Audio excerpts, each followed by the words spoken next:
लेकिन मैंने नहीं कर सका ना, उनको मना कर दिया यहाँ की थी ना। क्योंकि मेरे क्षेत्र में ही मुझे कथा करने में बहुत आनंद आता है।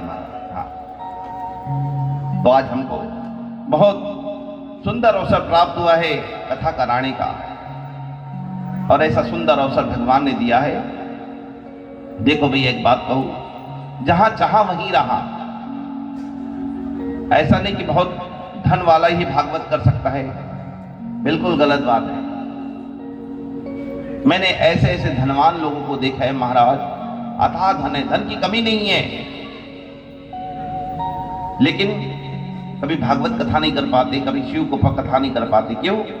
क्योंकि मन में प्रभु के प्रति प्रेम नहीं है ना, आस्था नहीं है, भाव नहीं है। और मेरे भोलेनाथ क्या देखते हैं? वो तो भाव को देखते हैं, वो धन नहीं देखता। हाँ, अगर आप बेलपत्र चढ़ा दो, फूल चढ़ा दो, मेरा भोलेनाथ प्रसन्न हो जाता है। हाँ, तो वो तो भाव देखता है, धन नहीं। और सच्चे मन से जो धर्म का करने का संकल्प लेते हैं ना, तो संकल्प को पूरा करने के लिए स्वयं मेरे बोले बाबा प्रकट हो जाते हैं। हाँ, और ऐसा यहां पर हुआ है महाराज। और एक बात कहूं, मैंने पूरे नागपुर क्षेत्र में भ्रमण कर लिया, पूरे नागपुर क्षेत्र में। भाई पांडित्य कर्म करता हूं, हर क्षेत्र में जाता हूं, लेकिन मेरा बजरिया क्षेत्र है ना, ऐसा धार्मिक क्षेत्र मुझे कहीं नहीं मिला। चाहे गणेश उत्सव हो, हाँ, चाहे दुर्गा उत्सव, इतने प्रेम से मनाते हैं महाराज, इतनी।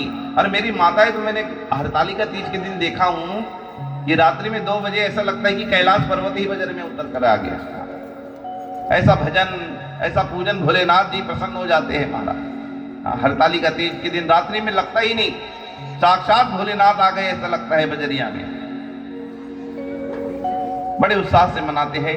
अब मैं आयोजन से जुड़े सभी कार्यकर्ता जन, पंडाल में बैठी हुई भक्ति और शक्ति स्वरूपा मात्र शक्ति, मंचस्थ आसीन मेरे विप्र देवाचारी मंडल, मेरे संगीत बंधु, आप सभी के हृदय में विराजमान भवानी शंकर को मैं व्यासपीठ से वंदन करता हूं। आइए, जब हम किसी शुभ कार्य करें तो आरंभ करने से पहले सभी देवताओं का आह्वान करते हैं। बोले कि चारों युग प्रताप तुम्हारा है प्रसिद्ध। ऐसे कौन है?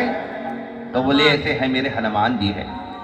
हाँ, देखो एक बात कहूं मैं, आप किसी भी देवी देवताओं की भक्त क्यों ना हो, हाँ, लेकिन आप हनुमान जी की सेवा अर्चना भक्ति जरूर करें, अवश्य करिए महाराज। जो श्रद्धा से भगवान हनुमान जी को मानता है ना, सेवा करता है ना, उसका महाराज कोई काम नहीं बिगड़ता, ये याद रखना बिल्कुल। और मैं अपनी पवित्र व्यासपीठ से हनुमान जी को प्रणाम करता हूं। उसके बाद मैं श्री रामचंद्र दरबार सहित सभी को प्रणाम करता हूं। मेरे हनुमंत लला को आह्वान करता हूं मैं कि आप आइए, व्यास जी महाराज आप आइए। सभी जो पितृ भटक रहे हैं वे भी कथा सुनने इस पंडाल में आइए।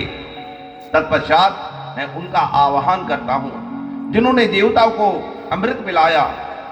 अमृत पीने वाले देव ही रह गए, लेकिन जगत का कल्याण के लिए जो विष पी गए, अपने आप में वो क्या बन गए? अपने आप में वो क्या बन गए? महादेव बन गए। बोले महादेव महाराज की। हाँ, ऐसे महादेव को भवानी के संग मैं प्रणाम करता हूं।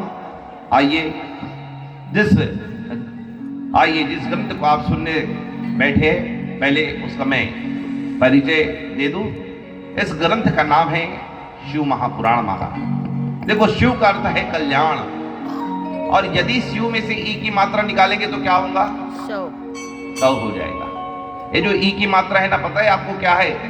ये जो है ना शक्ति है, साक्षात दुर्गा है।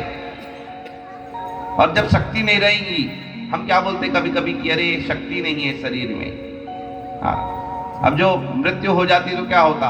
ई की मात्रा ही तो निकल जाती, शक्ति से तो निकल जाती ना। हाँ, तभी तो बोले ई की मात्रा निकल गई तो क्या हो जाएगा? 100 हो जाएगा। तो महाराज जो शिव का स्मरण नहीं करते, शिव का जप नहीं करते, वो कैसे है? तो बोले महाराज 100 के समान है। हाँ, हमारे घर में भगवान की आराधना नहीं होवे, पूजा पाठ नहीं होवे, श्राद्ध नहीं होवे, पूर्वजों का तर्पण नहीं होता है तो घर कैसा है महाराज? अपवित्र है, बिल्कुल अपवित्र है वो घर। वहां रहने वाले लोग भी अपवित्र है। सिर्फ खाने के लिए हम इस धरती पे जन्मे नहीं है, हम इस धरती पे नहीं आए मेरे बंधुओं। इसलिए ऐसा कार्य करे कि जगत का कल्याण करे और अपना भी कल्याण करे। देखो, जिसने जगत का कल्याण किया ना, उसको और किसी की जरूरत नहीं होती। क्यों?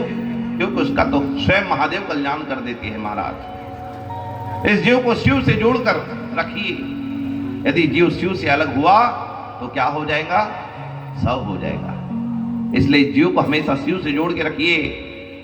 और जब शव हो जाएगा तो शव का कहीं काम नहीं पड़ता। लोग क्या बोलते हैं, बॉडी अपना जितना प्रिय चाहने वाला भी है ना, जब